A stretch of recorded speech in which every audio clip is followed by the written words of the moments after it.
I'm Richard Doty. I was assigned as a special agent with the Air Force Office of Special Investigations at Kirkland Air Force Base. I was a counterintelligence officer at the base, and one of my jobs was to conduct counterintelligence operations at the base. And during my time there, my first few months there, I was briefed into a special access program involving the U.S. government's investigation and contacts with extraterrestrial, the visitation of these extraterrestrials to Earth, and the Air Force's involvement with these extraterrestrials. And during this time, I conducted investigations regarding not just the UFO phenomena, but my primary mission, probably 60% of my time was dealt to investigating the UFO sightings and any threats imposed by these extraterrestrials on Air Force or Air Force-related property. Right. What year did you first get read into the project? I was read into the project in the summer of 1979.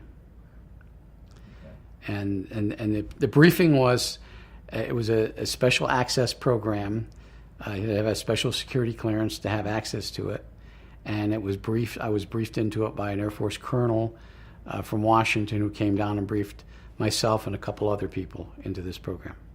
And do you remember if it had a code name or a project code number? Yeah, was the initial. How do I say this? Because there's still some classifications involved in this. Sure. I think so.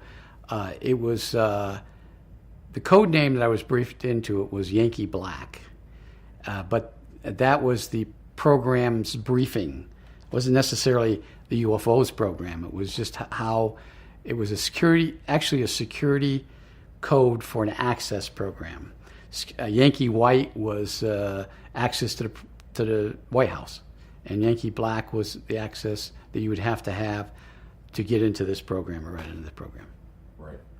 And what were you told during this briefing, and do you recall the colonel's name?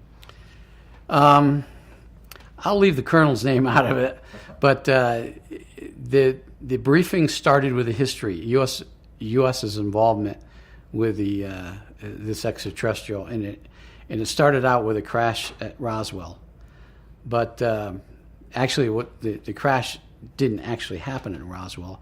Happened closer to Corona, New Mexico, southwest of Corona, New Mexico, and a second crash site that occurred in Magdalena or Horse Mesa out west of Magdalena, New Mexico, which wasn't located at the same time the Roswell crash was in '47.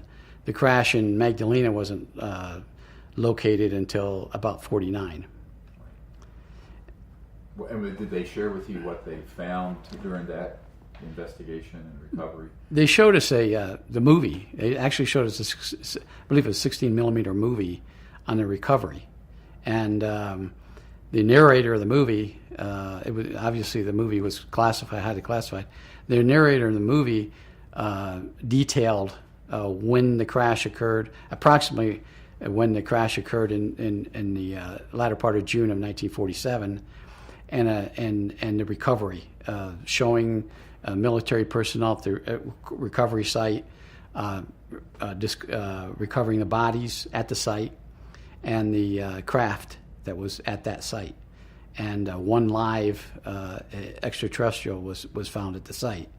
And we were told that the extraterrestrial went to Kirkland Air Force Base at that time, and then on to Los Alamos for some time.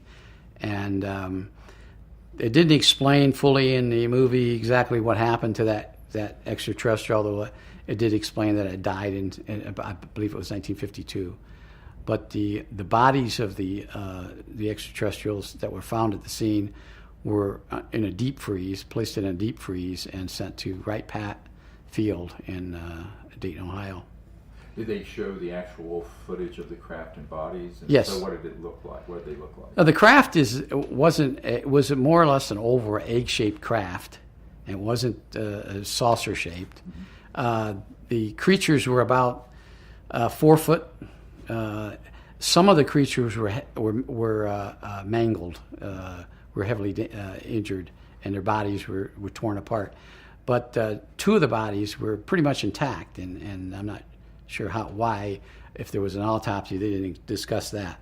But the creatures were approximately 4 foot. They had didn't appear to have any ears. They had an indentation for the nose, very, very big eyes. They had a really tight-fitting suit. Almost looked like they were nude, but they actually had a very thin but tight-fitting suit on.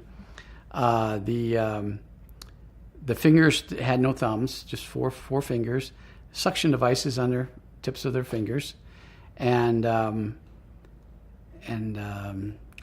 one of them had a head apparatus on it, maybe a helmet or some kind of an earphone or some type of device that they were communicating with the craft or with something else. And they found a number of different objects in the craft that they used, that they experimented with, and found they had a piece of, they thought was plexiglass. It was a rectangular piece of plexiglass that they kept for years before they figured out it was the energy device for the craft. And then they showed us the recovery of the craft in 1949 in Horse Mesa. And that craft, it crashed at the same time the 47 craft crashed. But because of the remoteness of that location, it wasn't detected until a rancher found it on his property in 49. And they did a recovery project on that craft, but the bodies were decayed. And there wasn't much left of the bodies, but the craft was the same type of craft that was found near Corona. It was an oval-shaped craft, but it had damage to it, just like the one at Corona did. And I think the opinion of the scientists were the 2 crafts crashed for some reason, which was never explained. No, I think nobody has it right. One of the things that is quite disgusting, if you for the people who've ever been briefed in this program, is there's not much out there that's factual. The UFO community disinforms themselves. They provide, people go out there and write books, and without any facts, 90% of everybody that writes these books, these authors, had never been in the military, worked for the intelligence community, never had a security clearance, and they're just relying on second, third, and fourth-hand information to write a book, and then basically poison their readers and the rest of the UFO community. And so the July craft actually it crashed in the end of June. The recovery project was into July because it was at the end of June, and people just didn't get it right, and the UFO community didn't get it right. Now there's some people out there that have tried to present the facts, but they've been ridiculed, and so their information is not being believed. But just like the Horse Mesa crash in 49, very few people have that factual. They think it was entirely different craft. The craft was exactly the same as the Corona craft, exactly the same. And the damages that they showed in this movie, they showed sketches of the crafts together at some location, and it appeared, if anybody with a logical mind can see, that these crafts crashed together. Why they crashed, I believe the Eben, they called this particular entity that lived in Eben. He probably explained, but I was never briefed into exactly how he explained that the 2 crafts crashed. I know it was a lightning storm It was a storm in that time period when it was when they crashed. But the two crashes have been separated by some people and then discounted by others within the UFO community. And that's what is so disgusting and troubling within the UFO community. That's why I have nothing to do with them anymore. I've tried. I've went to UFO conventions and tried to explain what the truth is, and nobody wants to hear you because they've written a book that says it happened this way, and they're not going to listen to you, even though they really don't know the truth. Right. Don't bother me with the facts my mind has made up. Exactly. I run into it all the time. Yeah. So did the craft, can you describe the actual craft more? Did they show enough of it to get any detail of the sense of its size? It was about 35 foot in diameter across. 35 by, I think, 42 or something like that. The interior craft was, it didn't have any actual levers or flight control systems that we would identify as a flight control system, or avionics that we would identify as flight avionics. Totally unknown devices in the craft, steering mechanisms. But they eventually, I think, over some time, figured it out, and it was done all by hands. The creatures would put their hands on controls, and they'd have this headset on, and this headset would somehow control or help them control the aircraft. And the avionics were very, very sophisticated avionics that it took us years, I think, to figure it out. And I was never briefed into that, so I can't talk. I don't know anything about what they figured out. But they took the crafts to Wright-Patterson, and at the time, in the late 40s, that was probably the best place to understand or try to figure out. They had the best scientists there to figure out how these crafts flew. Did the energy device used to kind of like plexiglass or translucent, some sort of translucent object? Did you ever get read into any of the modus operandi of that, or how did they figure out how that worked? I was not directly briefed in, but at some time in my career, I read a document in Washington that explained the U.S.'s U.S. scientists' understanding of what this was. It was an energy device that used zero-point energy. That's what they referred it to, as zero-point energy. And it was connected in such a manner that this device could power, from a very small flashlight or a very small watch up to a city. And the power was determined by what the demand on it was. And so each craft had one of these. The craft that crashed in Magdalena or in Horace Mesa out west had a larger energy device than the one found in Corona, and I don't think they could understand why, but it operated in the same manner. Okay. And did they figure out how to apply that into other research projects? Did you find out if this was then studied and put into experimental U.S. prototypes? I was never briefed in that program. I'm sure they did, but I can't talk about that because I can only talk about what I've done and what I've seen. Exactly. But that's all I want. Yeah, I was never briefed into that. Got it. So after this briefing, was there anything else in the briefing that stood out from the colonel? The briefing pertained to the threat posed, the threat that was imposed by extraterrestrial crafts, and then also briefed on some other alien crafts that had visited Earth. There was 4 types of crafts that they showed us, 4 types of extraterrestrials.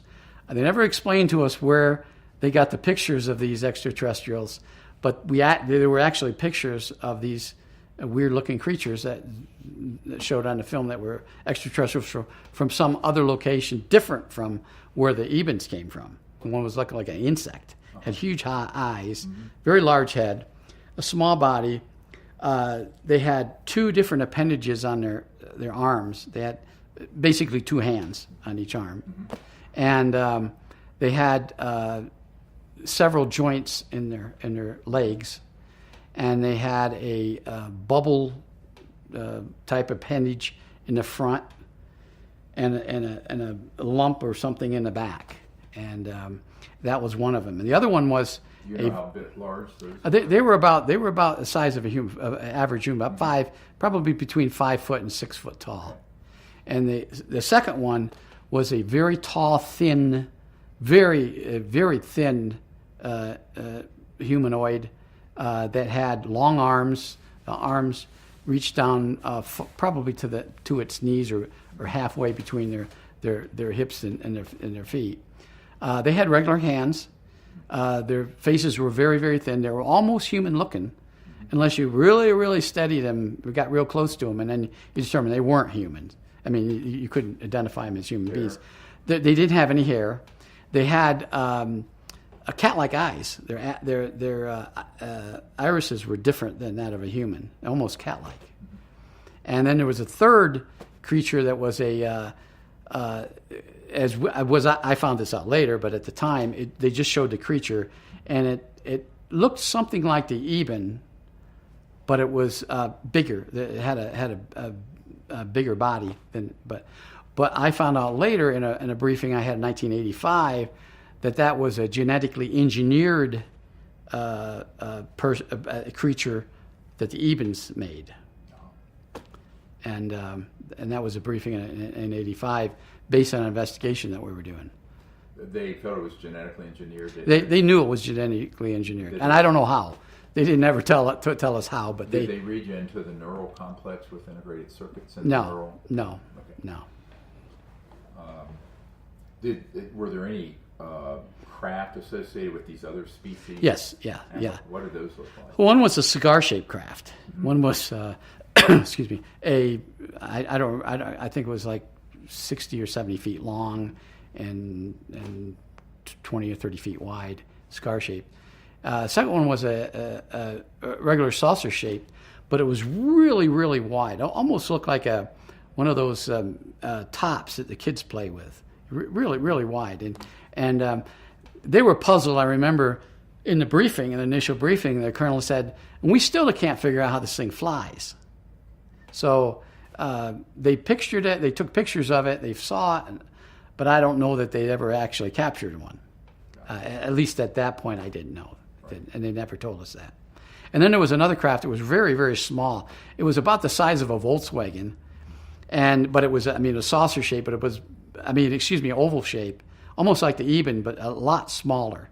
It was almost like it was a one-seater type of maybe an observation or a reconnaissance craft. And those are the only crafts that they briefed us that was in the presentation. And you saw photos of those? Yeah, they had photos of them, actually, in the film. They showed photos in the film of these creatures, of these crafts. And the film started, you could tell that the film was an old film when it started, maybe in the 50s or early 50s or late 40s. Didn't have a date on it. But then as the briefing went on, it got more modern. The information in it became more modern, and you could see, based on what was shown in the movie, that it was the information was more current than the first part of the film was, and the pictures of these crafts that we saw in the latter part of, and the crafts were in the latter part of the film, was something that I've seen since on TV on the History Channel that other people have taken, like the McMinnville craft. One of the crafts in there looked just exactly like, if you're familiar with the yes. I think that was in 51 or 50 or something, back in the 50s. Right. Did the colonel, or during this briefing and subsequent briefing, did they ever explain to you what the perceived threat was that they were concerned about? Yes, the threat to number one, the first perceived threat was what were they after? What was it? A reconnaissance? Were these a reconnaissance flight? Were they going to recon before an invasion? Were they going to land and take over some particular facility for their own purpose? Were they short of minerals?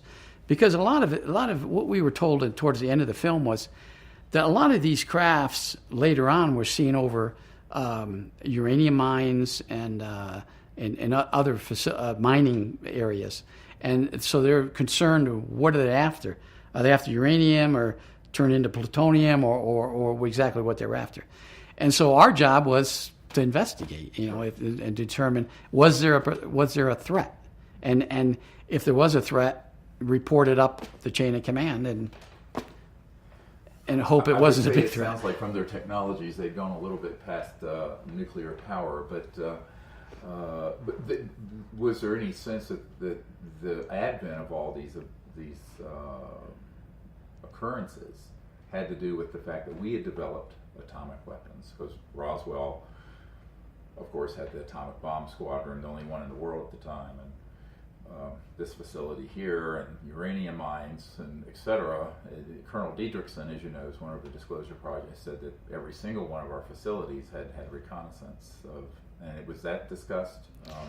Well, they inferred it that that they were concerned because the way the Colonel put it, and I think this was some of his own feelings at the time when he talked to us later, was that we just had a drop 2 bombs, nuclear weapons on a country.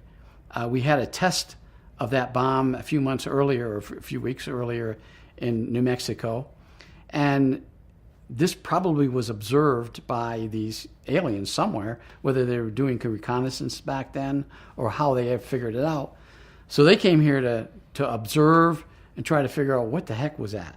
And maybe they didn't have a weapon like that, and maybe they did, and maybe they're concerned about this Earth for some particular reason, or maybe they were after those weapons.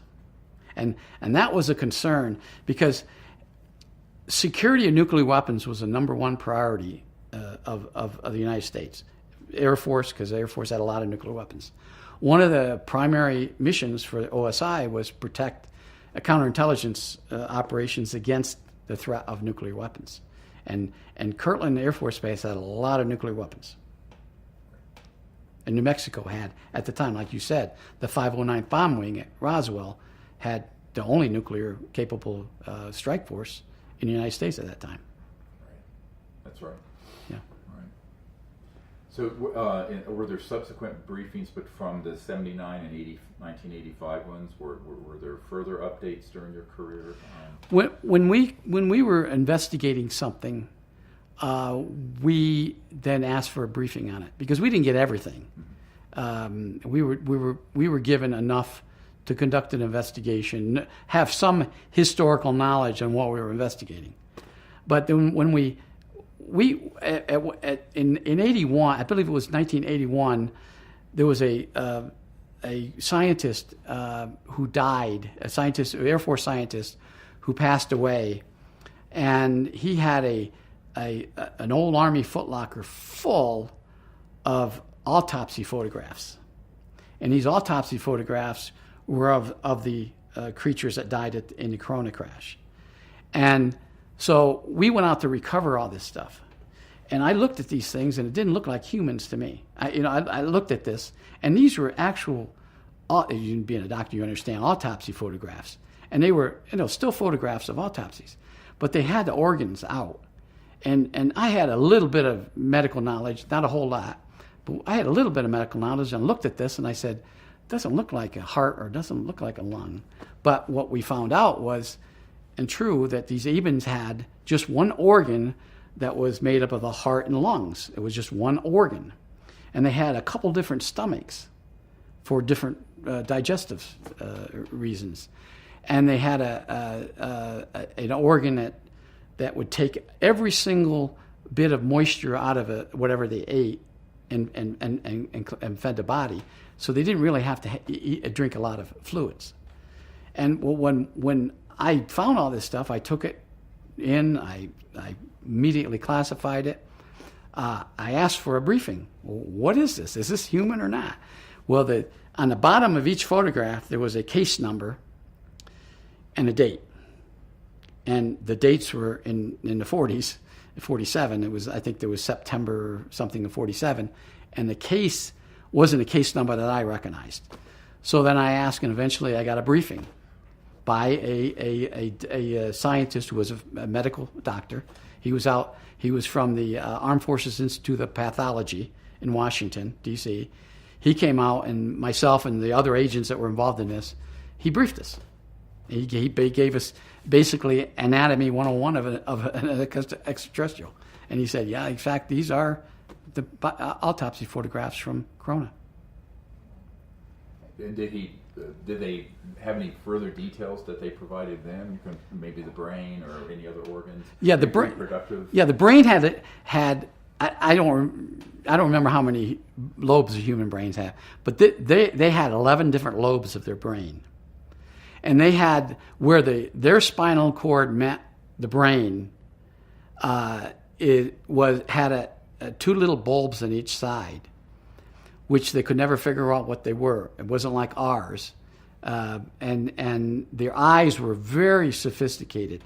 They had the optic nerves, but the optic nerves went into different places in the brain, almost as if the brain was operating. Their eyes were operating at different parts of the brain for some particular reason. Fascinating. Yes. And were there any reproductive organs, or did they get a sense of? They didn't find. No, I wasn't briefed on anything like that. And none of them were females. So they I think the EBA ones told them that there were females, but there wasn't any females on any of these crafts. They were all male? Yeah, they were all males. Did they have penises? Or? Yeah, they did. They had a reproductive gland. Okay. They didn't call it a penis. They called it a reproductive gland. Okay. It was in the body, and I guess at the time of, it came out. That's what they figured. Their muscles were extremely fibrous.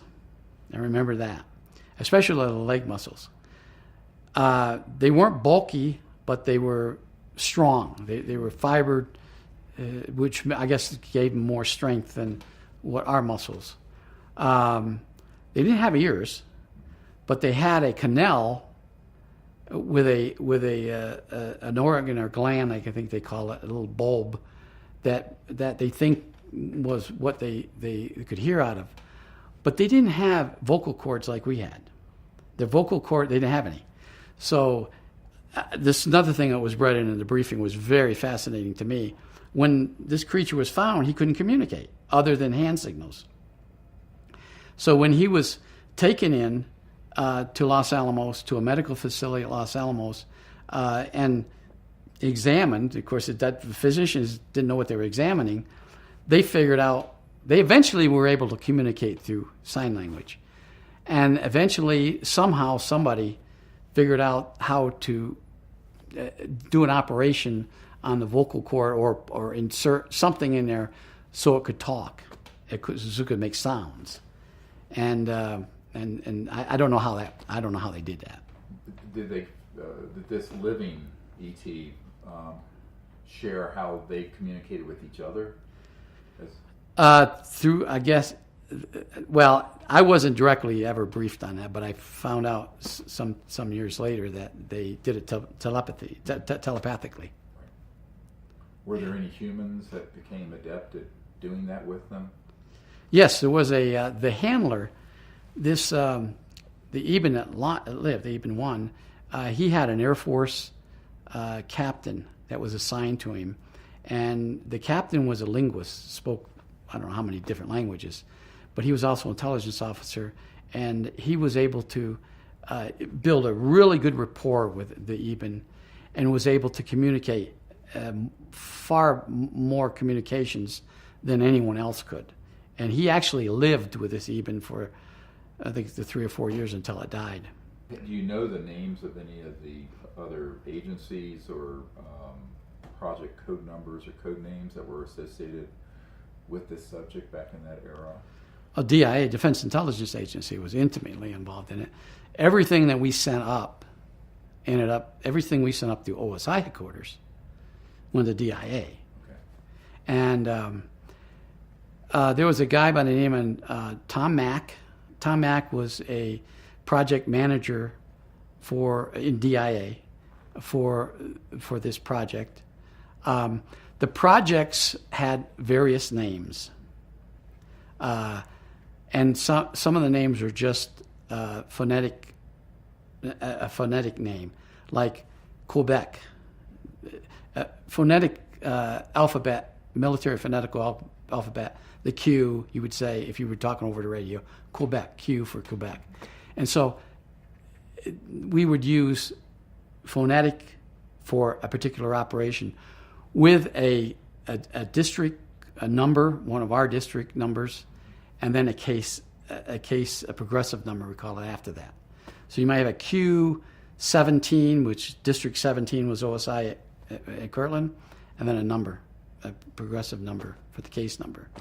And but if you went to Pease Air Force Base, I went out to Pease Air Force Base, which is no longer there, but it's in northern New York, is a SAC base, Strategic Air Command Base. They had a very peculiar incident happen up there of a UFO that was flying around their nuclear weapon storage area. It actually landed, and a weapon had been taken apart. Not the warhead wasn't stolen, but somehow it was taken apart, and there wasn't anybody in this bunker to do that. So they figured, how the heck this happened? So they thought maybe it was a Russian operation or something, and so we went up there, and during this briefing, during this operation, we found fingerprints, but they weren't like our fingerprints. They were very strange-looking prints. Now, if remember when I told you about one of the creatures had two hands on one arm, one appendage, it appeared that something like that had gotten in there. Somehow it got in it, and nobody could figure it out because it's a very secure area. You could figure it. Nuclear weapon storage is very secure. But they had fingerprints. So now we have fingerprints, and that was the first time that we, as a government, actually got extraterrestrial fingerprints. Do you remember what year that was? That was in 84. That was 1984. Yeah, it was winter time, so I don't remember if it was late winter or early winter because it was snow on the ground. Of course, upstate New York, it's pretty bad. But I thought that was fascinating. But we never could figure out anything other than that it got in, and it took fingerprints. Now there were many cases of UFOs spotted around nuclear weapons facility, launch control facilities, Ellsworth Air Force Base, Maelstrom Air Force Base, and then SAC bases that had nuclear weapons. Wordsmith, yes, Strategic Air Command bases. Yeah. Yes. Yeah. Yeah. Colonel Dietrichson said virtually every facility. Yeah. Had been. Yeah. I read a report where almost virtually everything was, but some of them were more intrusive than just the security forces seeing something flying around compared to creatures found inside an area. And we had that at Kirtland in 1980, where security police at Manzano complex, which was where the nuclear weapons were stored, saw these strange lights out of Coyote Canyon, which was east of the complex, the nuclear weapons complex, and something landed. And so I conducted that investigation, which was extensive investigation, which led into the Paul Benowitz incident. What was that all about? What actually happened with that? Paul Benowitz, or the...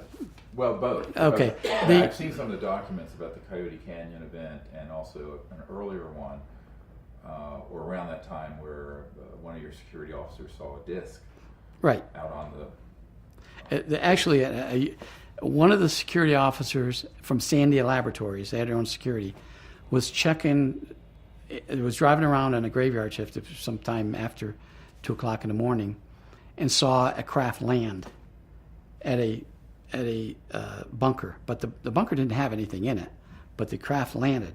And when it landed, all the electronics in that vehicle shut off. His engine shut off, his portable radio stopped transmitting, his portable radio in the vehicle stopped for as long as that craft was on the ground. When the craft took off, everything came back on.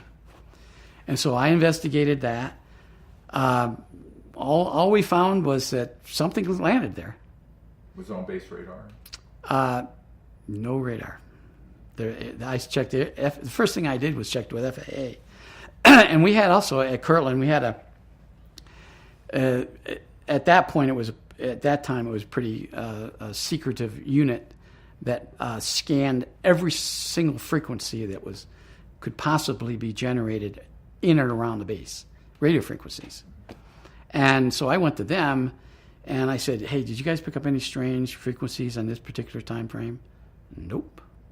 I said, okay, I went to FAA, let me see your printouts for this night. Nothing.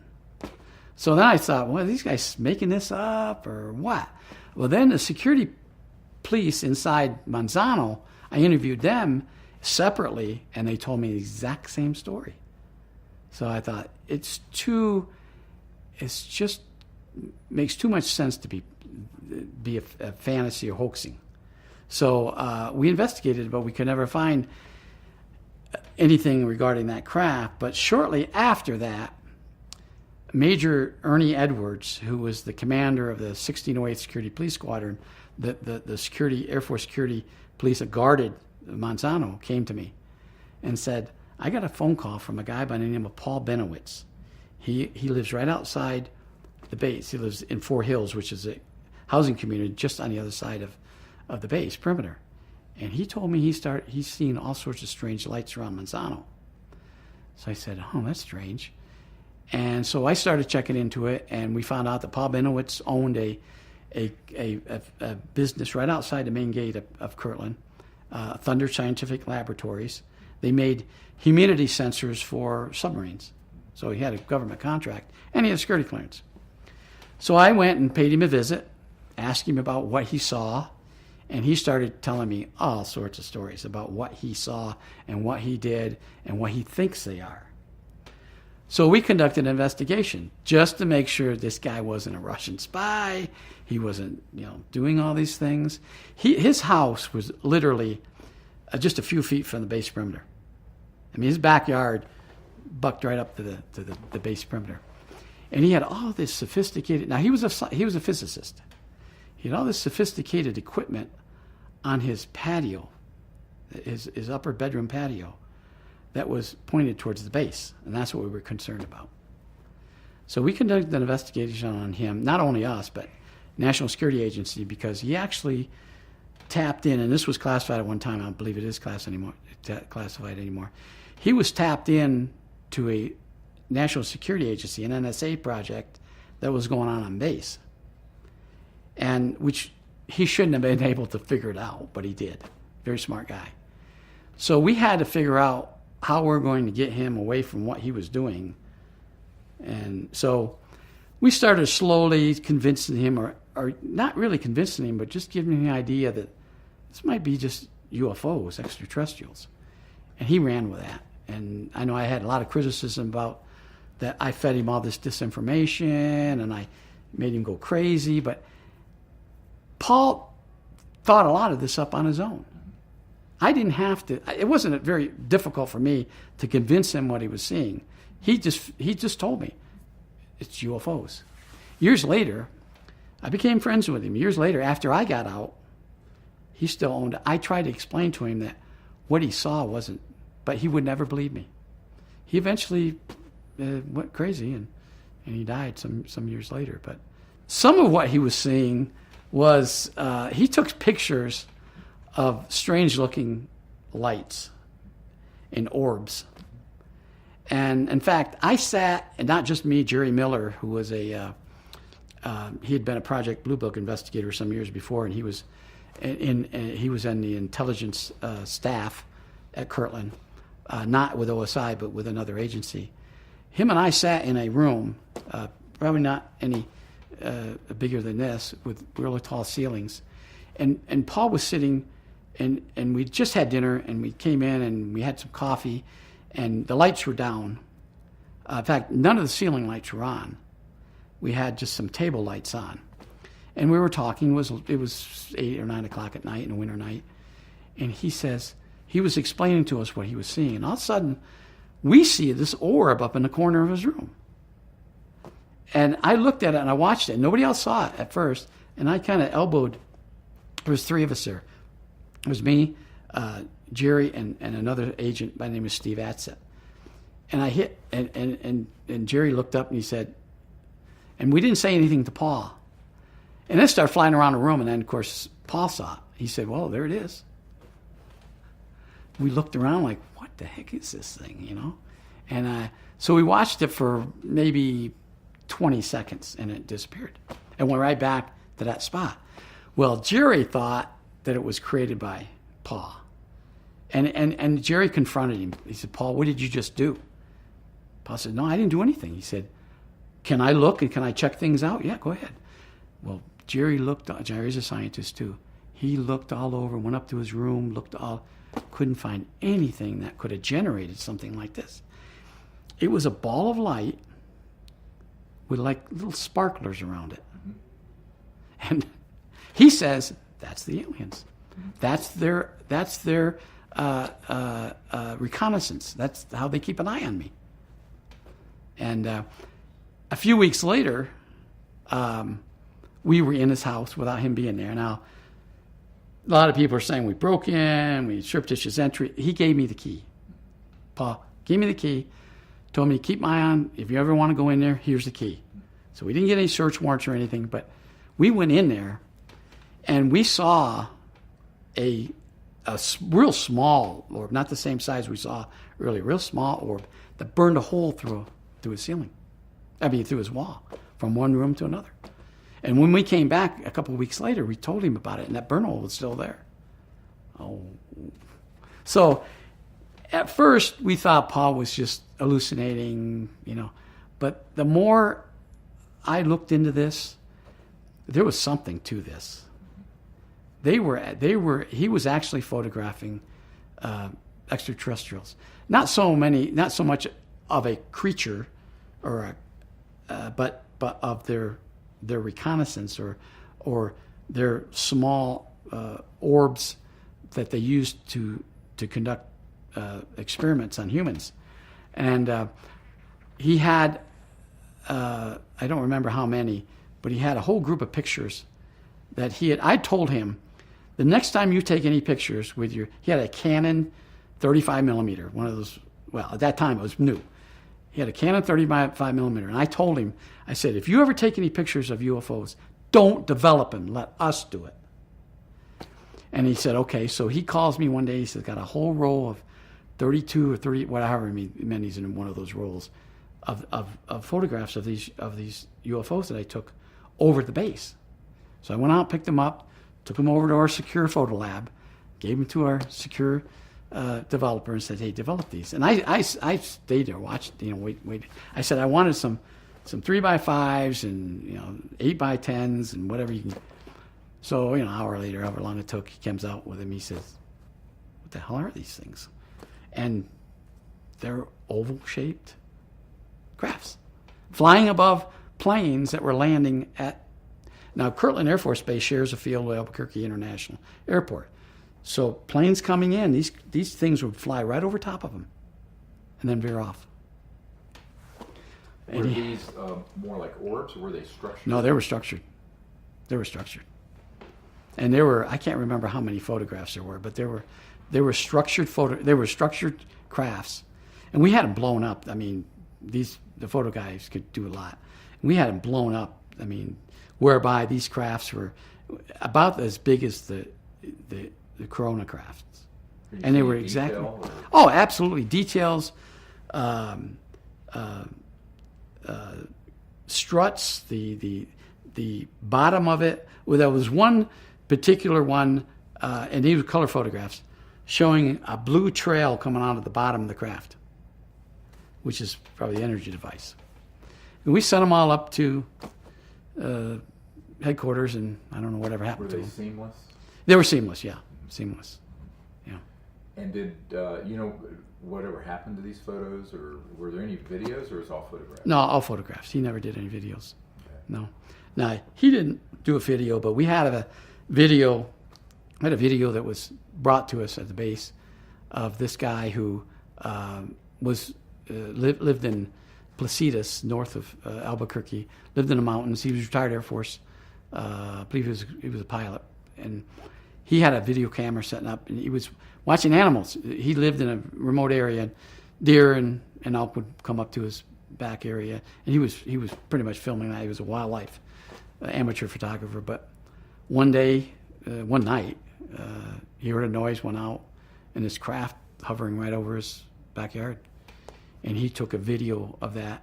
It was about 28 seconds or something like that before the craft took off. And that is the only video of a legitimate video. We took the video of the camera and everything, because you always want to analyze all this stuff together. And we sent up to headquarters. They sent him a check back to pay for that camera, because they weren't going to give him that camera back. And they were going to give him, and he wanted copies of that, but he never got that back. They classified it. Whatever happened to the stuff we sent up, I don't know. Where did you send it to specifically? OSI headquarters. Office of Special Investigation. Yeah, Air Force Office of Special Investigation. At that time, it was at Bowling Air Force Base, headquarters at Bowling. We sent it to headquarters at IVOE, which is the counterintelligence location, and then they would send it over to NSA. And the only reason I know that was years later, after I retired, I was I joined a pretty closely knit group of former and retired intelligence officers, and we get together every year. I haven't attended every single year, but out of 25 years, I probably attended 20 of these reunions or get-togethers, and normally they're after or before the UFO convention at Laughlin. Well, it used to be at Laughlin, now it's in Arizona. And we'd sit down and talk. We just sit down and talk about, in a secure, kind of a semi-secure place, and talk about what we know. And that's why I learned a lot from them, because they were briefed in programs I wasn't briefed into. And one of the intelligence officers was from NSA. And when I first met him in probably 94, 95, and I had never met him before, I didn't know him before, he said, I always wanted to meet you because you and I were on the same case together. I said, what case? He said, Paul Benowitz. I said, what do you mean, Paul Benowitz? He says, yeah, we interviewed him too. So they were investigating, and we were investigating, and we didn't know they were investigating. One particular night at Paul Benowitz's house, it was rainy night, winter, kind of fall. I was there, and Jerry Miller was there, and Paul was showing us different things. And Paul came to me and he said, you see that house across the street? The front of this house. I said, yeah. He said, you see those lights in that upstairs window? I said, yeah. He said, they're not supposed to be there. I said, what do you mean? He said, the house is vacant. I said, I said, I wonder who's over there. So I got a gun, and so I go down and I snoop around, and I see the two vehicles parked hidden in the backyard. One's actually in a yard. So I get the license numbers off these vehicles. And the next, I didn't want to go in. I figured, well, maybe they're buying a house or whatever. So the next day, I ran the plates, and they come back to a rental company out of Hertz, I think it was, out of Denver, and they were rented on a government credit card. So I thought, okay, now go ahead. I don't know, a week or 2 weeks later, we were there at the same time, and we see these lights. Well, these lights are, you can tell, camera lights, the old red lights coming on, seeing that there's cameras pointed over here. I said, I'm going to get them this time. So I call Albuquerque police contacts I had, tell them what I had, and tell them somebody come over there. And they come over, and we confront these two guys. And they had to tell us that they were special agents, and they rented this place. That's about all they said. So I knew. Did they say what agency? No, they didn't. And APD was, I was off base. I didn't have much jurisdiction there, so Albuquerque Police Department had to, I was just relying on them. They ID'd them. It was confirmed that they rented the place, so I was left at that. But this agent I met years later told me, he said, we investigated that one. We investigated the abduction up at Springer. I didn't know this. So NSA was intimately involved in this stuff too. Do you know any other agencies or any of these other gentlemen you've met with? DIA, of course, CIA. We have quite a few members of our group from the CIA. They weren't. They didn't do any field work because the CIA couldn't do that, but they were relying on a lot of information that we were feeding them, and they were doing analytical studies of what they had, but the FBI, of course, was involved in it. They found a box, a cylinder, I should say, not a box, a cylinder on the Eben craft that had been analyzed at various locations, and Sandia had it. And in 1984, President Reagan came to Sandia and was going to be specifically briefed on this. And I happened to be part of the security detail. And I was in the room when they was explaining this to him. And this cylinder they had a electron microscope view of it, or however they figured out how to X-ray it or whatever they did to it. But they had cutouts of it and a presentation on an overhead projector, and they were explaining to the president what they thought these things did. And it was a multi-purpose avionics device that was also a navigation device for them. And so that's really the only technology that I've ever learned or heard that Sandia was involved with. Do you know any further extent to which President Reagan was being read into these various projects or information? I was told one of our members of our former intelligence group was a Secret Service agent. He was a Secret Service agent for some years, and then he went over to the CIA. And he told us that one of the most fascinating things about Reagan was he believed, and he was briefed. He didn't see it or know it, but he knew of others, Secret Service agents, that told him that when he took office on January, whenever it was, 20th or whenever, of 81, he immediately asked for a briefing. Before the Iran, we still had hostages in Iran. Before the Iranian, he even addressed that issue, he says, I want to be briefed on everything we have on UFOs. He sat in the Oval Office and said that. And they said, yes, Mr. President, we'll do that. So he knew, he was never there when he was briefed, but he knew of it.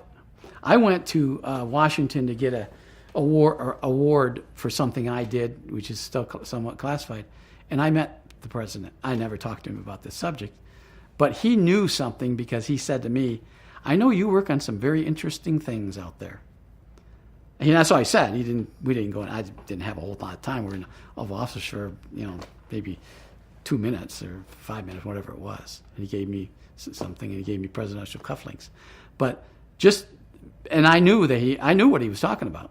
He never actually said anything, but I knew that he knew, which was nice because you recognize, you think, wow, what you're doing, what I'm doing out there is being briefed all the way up. There was a UFO cover-up live that was aired in October of 1988. I don't remember what channel, but and a year before, in August of '87, myself, Dr. Kit Green, Dr. Hal Putoff, Ernie Keller-Strauss, Carl Dale, several of us, and Robert Collins went to Dayton, Ohio, and had a meeting in a room. And this producer who produced the UFO cover-up live was there, and he wanted to interview us all. And most of them said no. I said, well, what do you want to talk about? He said, I want to talk about this UFO thing. I said, I won't do it on camera. Well, we sat down in a room, in a hotel room to do the interview. He interviewed me. He gave me a list of questions first, And he said, read the questions. Do you have any problems with any of those questions? I said, no, I don't have any problems with it. Well, yeah, actually there were a few that I said, I can't talk about this and this and this. I think 3 or 4. Anyways, he interviews me. There was one cameraman and him. And he said, he would turn the camera off and say, can you actually elaborate more? Or what he was trying to do was tell me what to say. And I told him right away, I'm not going to play your games. I'm going to tell you what I know and what I did. I'm not going to tell you about anything else. I'm not going to tell you anything classified. I'm going to tell you about the Kirkland incident and about what I saw, but that's it. So he put me on back, and maybe another 5 minutes. Wasn't much more than that. And he started that again. I said, you know what? I'm terminating this. And I walked out of the room. Now, on the UFO Live, they have somebody that they claim to be me. And the beginning of it, the first probably 30 seconds, is in fact me. It blacked out. But everything else was dubbed in. Somebody else was talking for me. And that really upset me. And of course, then they say, well, you were live. You were there live. Impossible. I was going to the State Police Academy in Santa Fe during that time period. I started at the State Police Academy in 1st of August and graduate until December. On that particular night, I was isolated inside that dormitory and not even able to watch the let alone being on it. So that was all a hoax. That was all made up. And who dubbed for me? I think it was Robert Collins, to tell you the truth. But and I'm almost positive that was him. And by the way, Robert Collins and I are not friends at all. Absolutely not friends. He published a book in 2006 with my name on it that I had absolutely no input into that book. Good enough. So people who say, well, you wrote a book. I didn't write any book. I gave him information to put in the book. About 20% of what I gave him went into the book, and the rest of it never went into the book. And that book right now, I'll swear to it that there's probably about 20% that is factual in that book. And there's probably 40 or 50% that's speculation. And then there's the rest of it is absolutely lies. They're hoaxes. I spent a number of assignments to Nevada. And I know that they were reverse engineering. I was never actually briefed on it. But, common sense can tell me that this craft over here isn't something we made, or it's based on something they designed. The only exception to that is the Cash-Landrum incident in 1980. I know for a fact, I was involved in that. I know for a fact that craft was piloted by Air Force pilots. It was based on a extraterrestrial craft that we'd had, and it was reverse engineered, but the propulsion system failed, as a malfunction in some manner, spurring out radioactivity, and I know that for a fact. But that's the only reverse engineering, other than the cylinder that at Sandia. I understand that was reverse engineered into the 117. I was at the Nevada test site, which is now the Nevada National Security Site, what you call Area 51, which was at that time Det 3 Test Center. It's Area 51, but it was at that, when I was out there in the 80s, it was called Det 3 Test Center out of Edwards. There was a detachment of test personnel from Edwards Air Force Base assigned to Area 51. And, Area 51 is just a plot on the map based on the Nevada test site, all the different areas within that. So, but everybody calls it Groom Lake Complex. Actually, there's 2 different locations out there. There's the test site, there's the Det 3 site, and then there's Groom Lake. That's 2 different sites. People are sometimes confusing it, thinking it's the same. And then Papoose is an auxiliary site that actually has the underground entrance. Have you been in that? Absolutely, I've been through the whole site. Yep, I spent 9 months out there as a counterintelligence officer. We had a facility at the Area 51 that would blind. We would shoot a laser up and blind the Soviet satellites as they came over, blind their cameras so they couldn't photograph anything. And not only did we blind the Russians, we would blind anybody else's satellites that would come over.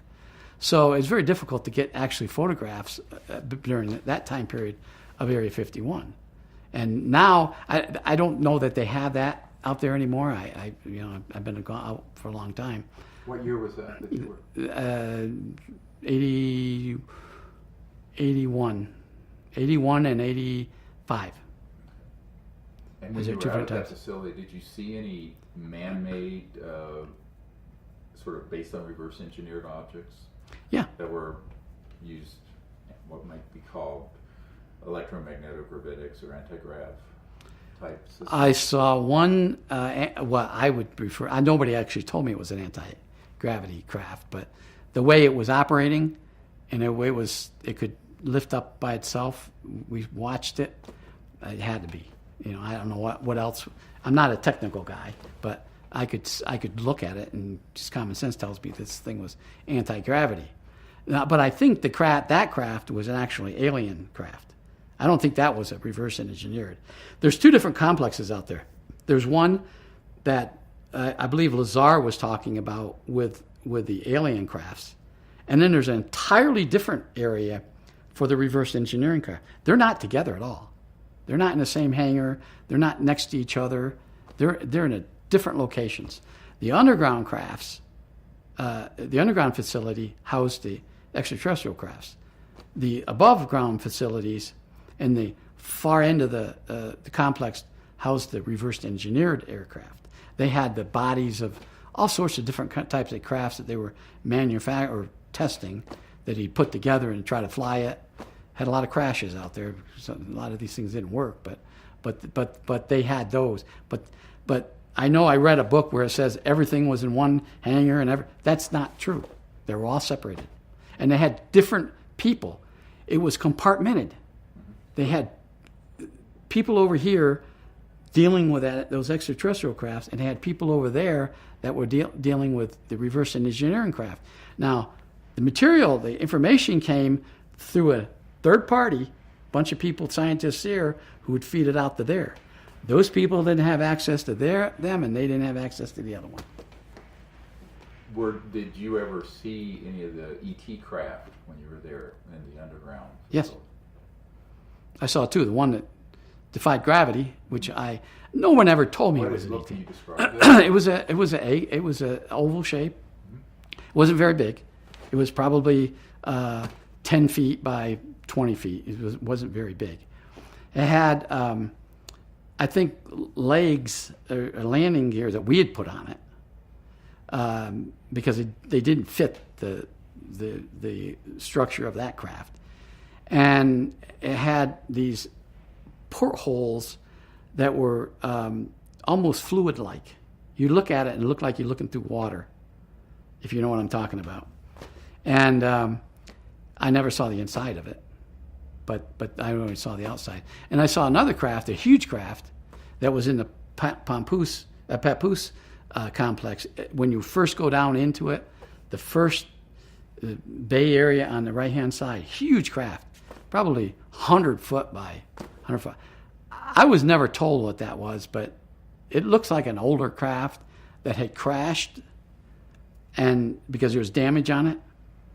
But the skin of it and everything looked strange. Didn't look like something we would have built. Right. Those are the only ones that I could. And were there any either living or deceased ETs? I never saw any. I saw supposedly a closed circuit camera. I was sitting in a building, and there was a closed circuit camera filming one in another facility, but I never actually saw one face to face. The contractors. E-Systems, Johnson Systems, Sandia, Livermore, Los Alamos, Tektronix was out there, GE, Motorola. Motorola had a huge facility where they were trying to check on their communications, how their communications worked. How the ET? Yeah, ET communications worked. Those were the ones I can remember. Yeah, Gigi ran the place, and Gene Laskowski was the security chief for EG&G, and he always calls himself the security officer but he wasn't the security officer. I always let him say that, but he wasn't really a security officer, but he was their security officer, and he was briefed into a lot of things. He knew a lot, as Paul McGovern. I don't know if you know Paul McGovern, but Paul McGovern was the site security chief for Area 51 from 77 to 91. He was there the whole time. He's retired now. Lives in Washington, Maryland, Landover, Maryland. I think I gave you his name to somebody. I gave their names to try to contact him. He might talk. Yeah. In 1980, I was at Wright Pat for a briefing on something entirely different. But while I was there, I asked to be briefed on something that was related to this, and I was taken over to a facility, an underground facility. You walk down steps, a ramp, and a huge underground facility. Although I didn't actually see it, I was told later, not by Collins, but by another person, Ernie Kellerstrauss, that they had alien bodies down there. Now, I never saw them when I was there, and I was only there once at Wright Pat, down in that facility. So what Collins talked about, those tunnel complexes, they probably are real. I mean, they probably had tunnels down there, and I was told that. In fact, I read something in a classified manual once a few years later about them. Right past Right the Pat. underground. Yeah, underground facility. Yeah, you go in Papoose, you go down the ramp. It's a circular, no, actually like a horseshoe, and there's branches off each one of those. There's certain areas. It goes all the way around to the main cantonment area of Area 51, and it comes out on the southeast corner of the southwest corner of Area 51 near Hangar 7. It comes out of there, but along the way there's elevators, and there's compartmented shafts that if you don't have the right badge, you can't, and they're all exchange badge systems, that you can't get into some of these. You only get into certain ones. Like I was saying before, if you're working on the alien craft, you're not going to be you're not going to be working on the other craft. So, The man-made. Yeah, the man-made crafts. Yeah. Have you been exposed, or did you come across in your career and your network the false INW or the deceptive indication and warnings projects related to this? Yes. And what did you find out about those? That's pretty hush. I don't think I should talk about that. Yeah. I mean, that's when I briefed the head of the Defense Intelligence Agency. That was the main subject. That is, that's very sensitive. Yeah, it's very sensitive. Yeah. Extremely. Yeah. So we'll just pass that question on. That's fine. That's perfectly fine. The Soviets were just as curious about the phenomena as we were, and that one of the essential, we call them essential elements of information, which you ask a spy. Some things that the government says you have to ask these spies to get this information. One of the first things that the Soviets will, if I'm trying to recruit you, and you're in the Air Force or the military, is what does the government know about UFOs? I want to know. We want to know. KGB wants to know, and that's something that's fascinating. And so when we recruit a Russian, we ask them the same thing, and then they tell us, oh, yeah, the KGB knows this, and so that's something that was fascinating to me, that the Russians were just as interested as we were, and probably just as involved. I was involved with the Germans on the subject when I was stationed in Germany. The BND, the German equivalent to the CIA, the BND, Bundesnachrichtendienst is what they call them in German. But only one particular incident that happened in around a nuclear weapon storage area where something entered it, cut a fence, got in, didn't actually get into a bunker. That's something that we briefed, but we could never connect it, although there was a sighting of a UFO over it, but we could never connect them. That was the only interface I had with with Germans. Well, I think the most convincing case that I've ever even been involved with has never ever been made public, and that was the incident up in Utah some years ago. There was a guy that lived in a remote trailer just outside Dugway Proving Grounds, and he was a photographer. He'd worked he was in the Army as a photographer, and he retired from the Army, and he went to work for, no, I'm sorry, he didn't retire from the Army. He just got out of the Army, and he went and worked for Dugway Proving Grounds as a photographer. He was never married. He was an orphan. He lived by himself in this single wide, probably 14-foot by 80-foot trailer. He had built some sheds and stuff around it. OSI at Hill Air Force Base called me and said, "We got this guy that lives in this remote area up by Dugway that sent us all these photographs of UFOs."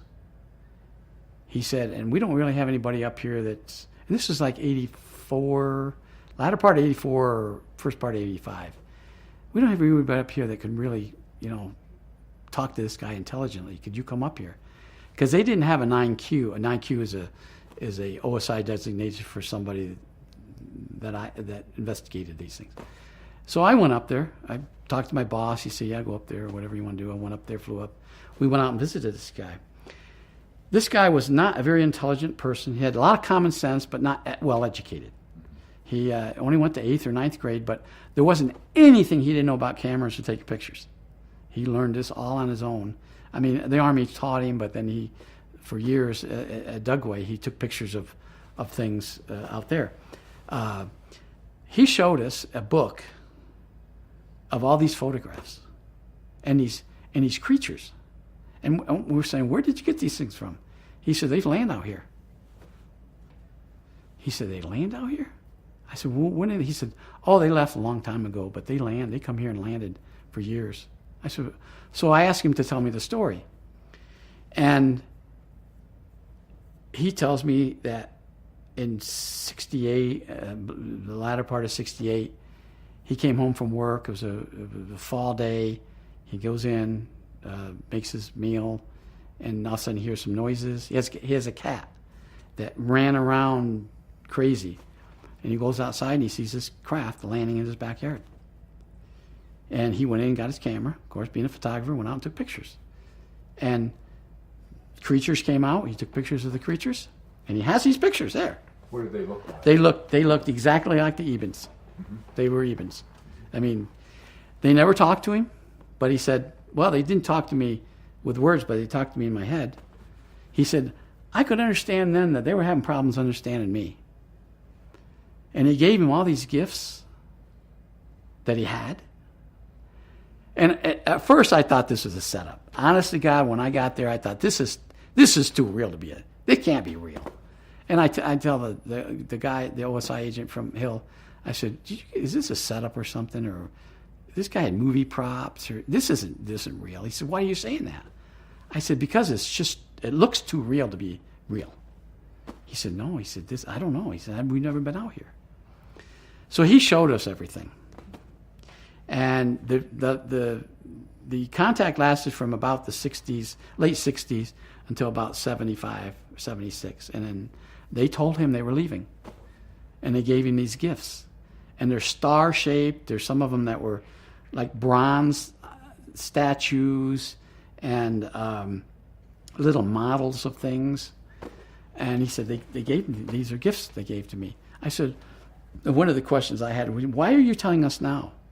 After all these years, 7 years or 8 years, whatever it was, why are you telling us now? He says, I'm dying. This guy was a chain smoker. I bet you he smoked 5 packs of cigarettes a day. In an interview, he probably went through a carton. And he said, I'm dying. he said, I'm not going to live for another six months, but I got to do something with all this stuff. He said, and I figured that you might as well have it. The Air Force might as well have it. So we sent the flag up, and then we got truckloads of people coming down, NSA, CIA, to review all this stuff. We actually had they contracted a company to come down with a moving van to move all this stuff, package it in a unique manner, because they don't know if this stuff is setting off a signal or. I never thought of that until one of the technical people up in Santa Fe, or up the headquarters, said, in Washington, said, you know what? These things might be bugged or something, or radioactive, or so they took it all up to headquarters, and I don't know. How many objects were there? Oh gosh, there were probably 24. I don't know exactly, probably at least 24. Some of them were just objects that they were made of, I don't know what material, but you couldn't really figure out what they were. I mean, obviously meant something to the Ebens, because they gave them, to him, and thinking that it was something meaningful. And so they packaged all that stuff up and took it to headquarters, and I never heard anything about it. And I've never read or seen anything on the internet about this case. Now, I think George Knapp has. I think somebody mentioned it to George Knapp some years ago. Art Bell sent me a letter once, some time ago. Not a letter, I'm sorry, email. And he asked me about the Utah case. And I'm not sure which, I sent him back saying, which Utah case? And he never responded to me. So, do you know if this gentleman's name?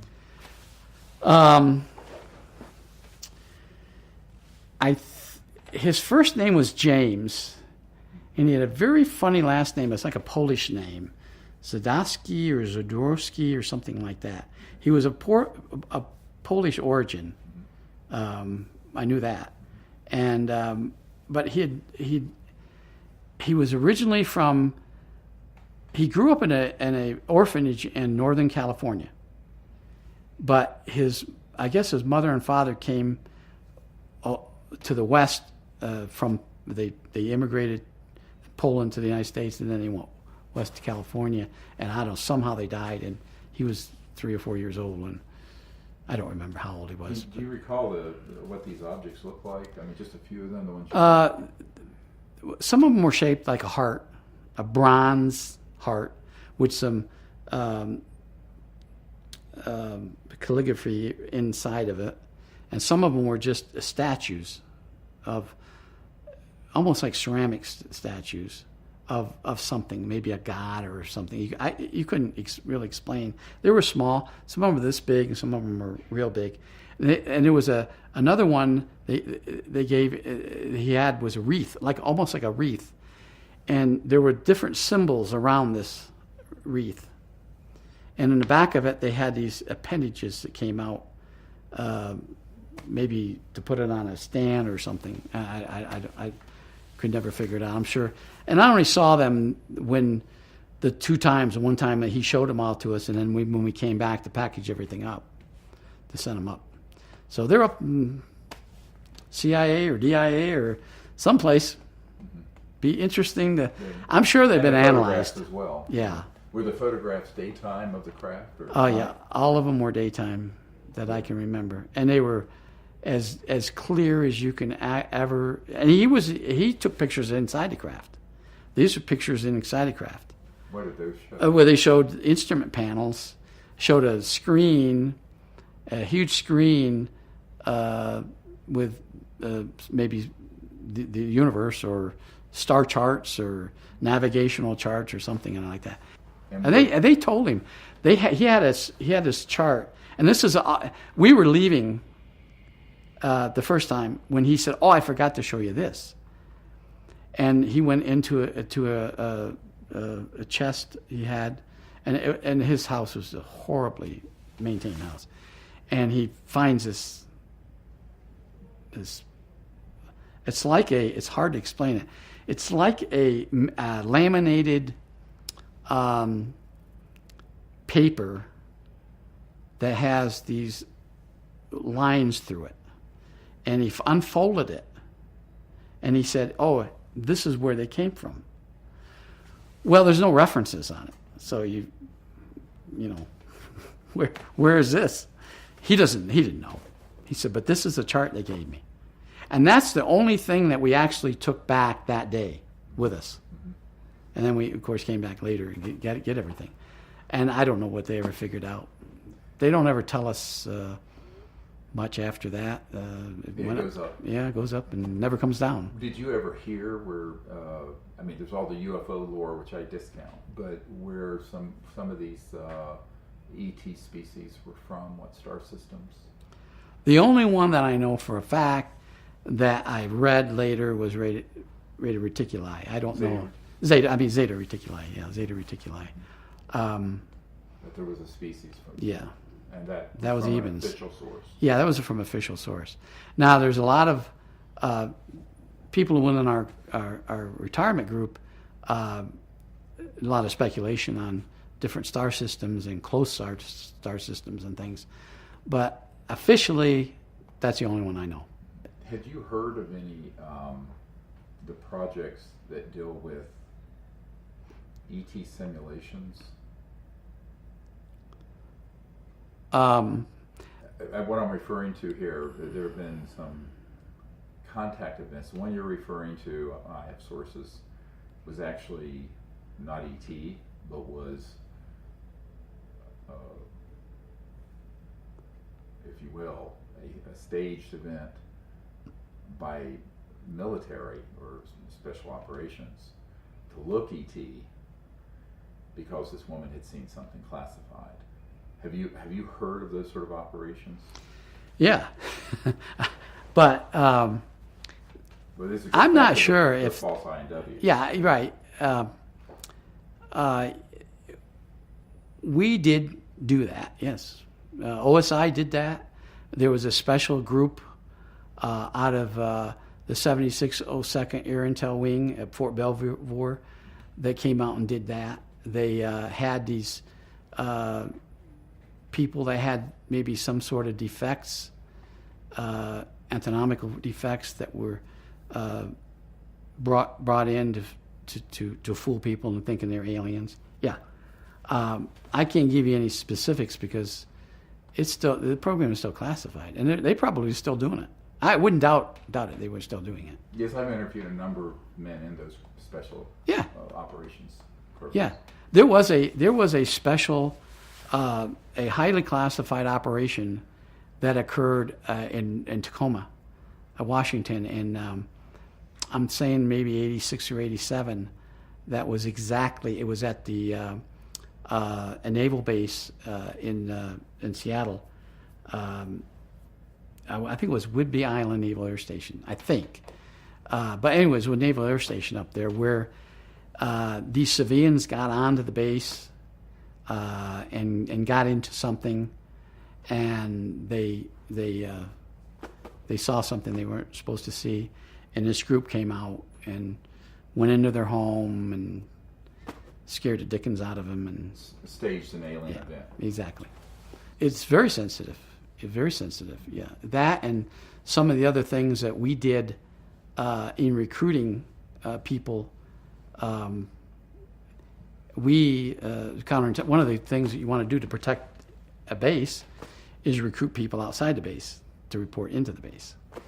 So when I was at Kirkland, we had I didn't do this, but we had a whole group of we call them swindlers who could recruit anybody, and they went out and recruited primarily press people because they're the ones that are going to know first. So every news agency, every television, radio station in the Albuquerque or Santa Fe area had our snitches in there. So we knew, and we paid them. We paid them good money. One of the reasons you get the people is you pay them, and that was controversial. That was somewhat controversial. Do you know of national media that have had? Oh, yes, yeah. I'm not going to name them, but we had one. We had one out of, or she was recruited out of a local station here in Albuquerque, and then she went on to a national NBC, and she was still she told us everything. She was we didn't handle her. Somebody closer to, I think she would say out of Washington handled her, but she would tell us things that were going to happen, and yeah. Were these also assets that could help stop stories from coming out? Yes. Yeah, and it wasn't just UFOs. It was anything that pertained to Air Force or military or the security of a base or spying or anything like that. If they heard something they thought would be interesting that we needed to know, they'd let us know. And the other way around, that they would help, Yeah. You had people who could help stop it from being broadcast. Yes, yep. Yeah, the high-level producers and directors, yeah. And how were they paid so that it wasn't? Cash. Yeah, you pay. What you do is you make them sign a form and you tell them, you got to report this to IRS. But whether they do it or not, you're not going to give your form to IRS. But you're supposed to tell them that. There's a form that they sign, and you give them. I think it's anything over. Was everything over $50 they had to sign for? We always had money. If we needed to do something, we had money. There was different funding. We call them funding sites. If you were doing an operation, a counterintelligence operation, and you needed, $5,000 for this, then they would give us a number. Okay, it's under this site, and somebody would deposit it in a bank here, and we would use that money, or they would give us vouchers or something to that effect. But there would be different funding sources. I'm not sure where they came from. I'm sure all government funding, someplace up there. Congress appropriates the funds, and there's a lot of black projects and black funding, so I'm sure we got a piece of that. So I was just getting ready to ask you about Bechtel Corporation, the involvement you had with them or their involvement with this subject. Bechtel was in charge of security and operations at a number of facilities, including the Nevada test site. And one of their chief security officers was a former colleague of mine who worked at Kirkland with me. And Bechtel, there was a lot of experiments done at the Nevada test site, which is, of course, now the Nevada National Security Site, regarding UFO research of alien reverse engineering. Well, they were trying to. I think Sandia Labs had a project, had funding to delve into this time travel, whether you could go back in time or forward in time, and they built facilities out there to test different things. Huge magnets. I think they had one of the underground magnets, and they were shooting lasers and things through them, trying to open up a fabric of space in order to do time travel. And I watched a number of those things. I was briefed on a counterintelligence project out there, but I don't know whatever the outcome of it was. I don't know if they ever figured it out or not.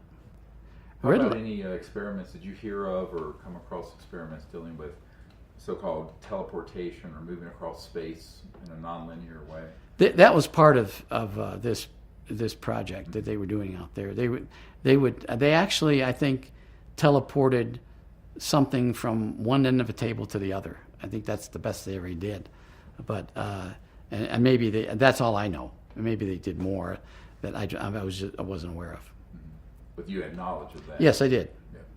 I actually saw a craft flying above Groom Lake that did things that you couldn't do with a conventional aircraft. Speeding, going 1,400 miles an hour and stopping and changing angles, and then going straight up and stopping and coming back down. And this is a big aircraft. This was one of these oval-shaped alien crafts that they were testing out there. And this was in '87. I don't, you can look at it and you could just tell, but just conventionally, because common sense tells you that how do they do this stuff? It can't be a conventional craft. They can't use conventional means to do this. It has to be anti-gravity or something, because it would kill a pilot. I mean, I had a pilot standing next to me, who had been a fighter pilot for years, flew F-106s, and he told me there's no way in the world a pilot could have survived that. The G-force. The G-forces, yeah. And stopping. He said, accelerating isn't bad, but you got to stop. When you stop, it's going to break your body to pieces. Oh, yeah. Your nose will, your brains will come out of your nose. Exactly, yeah. I know this. So that's one of the weird things I saw that just not explainable. I can't figure out it. Were there human pilots on board? Or were I never saw it land, so I don't know. I don't Did know you if ever there was meet an Air Force pilot who piloted them? only the Cash-Landrum. I actually interviewed him. Oh, you Or did? there were 4 of them. I mean, there was the 2 pilots. There was a systems officer that was handling the equipment, and then there was I can't remember what the 4th person did. He was a navigator or what he was, and I interviewed them, and everything that could have gone wrong. It took off fine from Nevada and flew perfectly, but when it was going to an air base. I can't remember which air base it was. Some air base in Texas. I think it was Webb Air Force Base in Big Springs. I think it was. Yeah, I'm pretty sure it was Webb. And when they tried to slow it down, that's when the problems happened. And then they cut power, and so many things went wrong that they almost crashed. They called for rescue helicopters because they thought we were going to crash. So these helicopters came out, but they finally got it going again, and they landed at some place. Apparently, it was just past where they spurred all this radiation on those 2 poor people or 3 people or however many it were, and then they flew it back to Nevada. It was pretty huge. It was one of those big ones. It was not a saucer shaped. It was more of a huge oval shape. Was it man-made? It was reverse engineered. Reverse engineered, Yeah. yes. They trained 9 months before they ever flew it. And then they trained another, I can't remember how long, 4 or 5 months, flying it all around Nevada. And it worked fine. But the problem is it's a reverse engineered alien craft with one of our nuclear propulsion systems. That wasn't refined because they couldn't figure out how to reverse engineer the aliens. They got it to work at times, but they couldn't manipulate it the way they needed to for a human pilot to fly it. So they had to put one of our propulsion system in it, and it malfunctioned. And they trained, and there wasn't any. The pilot told me they were flying, and everything seemed. They were flying at a high altitude. I can't remember what altitude it was. Flying perfectly fine, no problems whatsoever, until they slowed down. He said, and then hell broke loose. Then the system just malfunctioned, and they had this something that was supposed to throw thrust, but the thruster was moving all around, and they had a filter, some kind of filter that was supposed to filter. That didn't work. That didn't come down, and it was just a mess. Do you know what kind of velocities this craft reached? It could go Mach 1. And I that's all I was told. I mean, maybe probably more than that, but just what he told me, or the pilot told me when I interviewed him, was he had it up to Mach 1. It sounds like a hybrid craft. It had some aspects of the ET craft and others Yeah. of the conventional. Yeah, the body and everything was ET. The only thing that was propulsion was it was us, with American and or conventional, or actually a nuclear, and it just didn't work. And there were 4 humans. Yeah, four humans in it, and none of them suffered any radiation problems. Good. It's just those poor people on the ground. I really want to thank you. You're welcome. You're doing great information. You're very I welcome. really appreciate your help.